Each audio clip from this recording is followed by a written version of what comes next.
उपवास हे शरीराला आराम मिळावा यासाठी केला जायचा, पण हल्ली मात्र उपवास म्हटलं की अनेक जणांकडून उपवासाचे तेलकट पदार्थ सर्रासपणे खाल्ले जातात। यातीलच एक पदार्थ म्हणजे वेफर्स। उपवास म्हटलं की बटाट्याचे वेफर्स खाण्याकडे अनेक जणांचा कल जातो, पण हे बटाट्याचे वेफर्स आरोग्यासाठी विविध प्रकारे हानिकारक ठरतात। पहिलं तर म्हणजे भूक कंट्रोल करण्याऐवजी भूक वाढवण्याचं काम बटाट्याचे वेफर्स करतात। दुसरी गोष्ट म्हणजे तुमचं ब्लड प्रेशरही वाढू शकतं। सैंधव मिठाचा वापर वेफर्स बनवण्यासाठी केला जातो।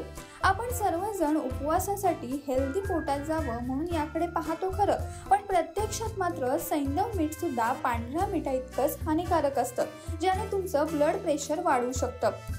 यासह वेफर्समध्ये पोषक तत्वे कमी असतात आणि सोडियमची मात्रा अधिक प्रमाणात असते, ज्याचा परिणाम शरीरावर होऊन वॉटर रिटेशन वाढतं आणि तुमचं वजन वाढू लागतं। फास्टिंग वेफर्स बनवण्यासाठी जी कुकिंग मेथड वापरण्यात येते ती योग्य नसते।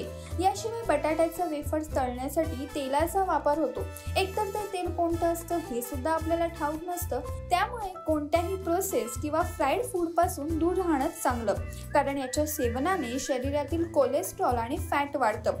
तुम्हाला पुढील गोष्ट ऐकून धक्का बसेल, पण वेफर्सच्या कुकिंग दरम्यान त्यात हार्मफुल केमिकल्स तयार होतात, जे जास्त प्रमाणात खाल्ल्याने चक्क कॅन्सरचा धोका निर्माण होतो।